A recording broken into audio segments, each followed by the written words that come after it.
বার্তা দিলেন? দেখুন, বেশ কয়েকটি স্পেসিফিক কোশ্চেন আছে যে আত্মহত্যা বলে চালিয়ে দেওয়ার চেষ্টা।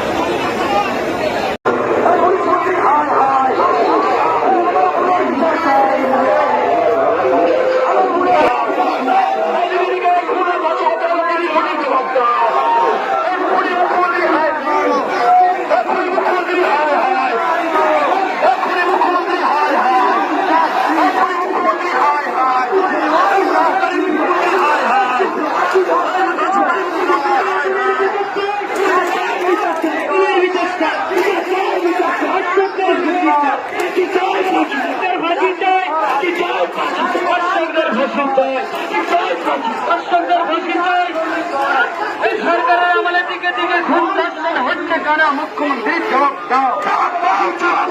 সরকারের আমলে দিকে দিকে খুন ধর্ষণ হচ্ছে কারা? মুখ্যমন্ত্রী জবাব দাও। জবাব তোমার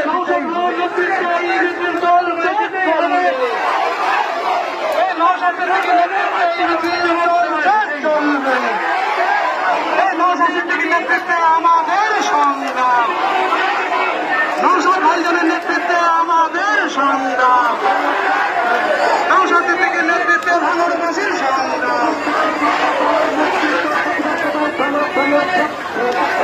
আমার বোনের বিচার চাই, আমার বোনের বিচার চাই। আমি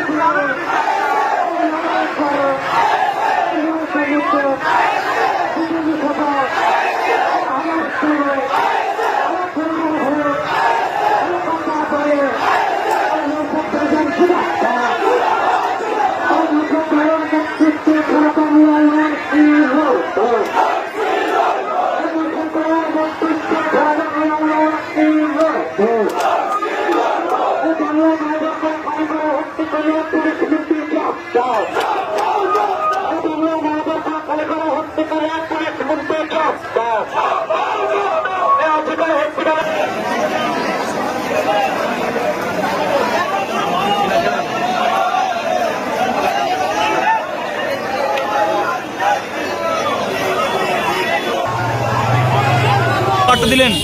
দেখুন, বেশ কয়েকটি স্পেসিফিক কোশ্চেন আছে যে আত্মহত্যা বলে চালিয়ে দেওয়ার চেষ্টা হয়েছিল। কেন এটা মারা যাওয়ার বেশ কিছু বলে তার পরিবারকে মুখ দেখতে দেওয়া হচ্ছিল না কেন?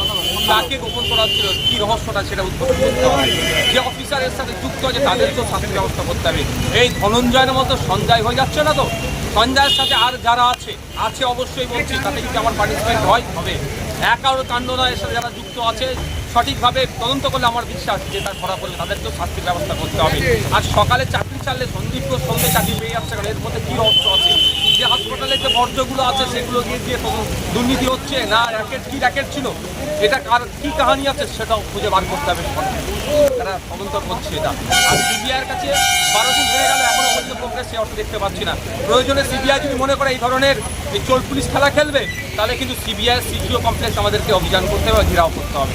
সঞ্জয় রায়ের বাড়িতে আর একটা কথা হচ্ছে যে মুখ্যমন্ত্রী যে 10 লাখ 5 লাখ 2 লাখের যে রেট বেঁধে দিচ্ছেন, এটা বাধা বন্ধ করা হোক। মুখ্যমন্ত্রীকে আমরা সম্মান জানিয়ে বলছি, তার মুখ থেকে আমরা এই ধরনের শব্দ বাক্য আমরা কোনোদিন আশা করিনি। যদিও অন্যার এক বিধায়ক মুখ্যমন্ত্রী সম্পর্কে যে কুরুচিকর মন্তব্য করেছে, 25 লাখের রেট বেঁধেছে, সেটাকে যেমন ধিক্কার জানাচ্ছি, একইভাবে মুখ্যমন্ত্রী যে 10 লাখের কথা উল্লেখ করছে ধিক্কার জানাচ্ছি। আমরা খুব শোকাগ্রস্ত, আর আমাদেরকে টাকা দিয়ে উনি ভুলাতে চাইছেন। ওনার পরিবারের লোকজনের বক্তব্যটাই যে শুনলাম মিডিয়ার মাধ্যমে নাকি সেখানেও টাকা অফার করেছে, এটা মেনে নেওয়া যায় না। যারা অন্যায় করেছে মুখ্যমন্ত্রীর উদ্দেশ্যে বলবো, সেই অন্যায়কারী দোষীদেরকে আড়াল করার জন্য আপনার সরকার না পড়ে যায় এই ধরনের কাজ করবেন না।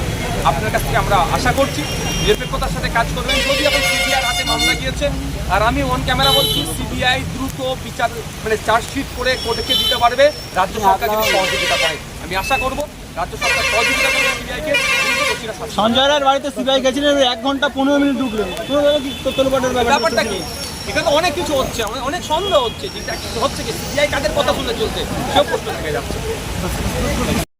করবেন না, দারুণ অভদ্র লাগে আমাকে, এটা খুব খারাপ লাগে আমাকে। এই গাড়িতে ঠোকাঠুকি করা, কেউ ঠোকাঠুকি করবেন। আমাদের পুলিশ বন্ধুরা আছেন, আমাদের কিছু নেতৃত্বরা আছেন, তারা দায়িত্ব নিয়ে পার করছে, কেউ গাড়িতে ঠোকাঠুকি করবেন না।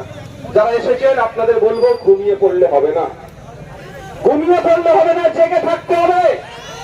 বিচার ব্যবস্থা আদালতে গিয়েছে, মামলা ঠিক কথা, আদালতের জজেদেরকে বুঝাইয়ে রাখতে হবে।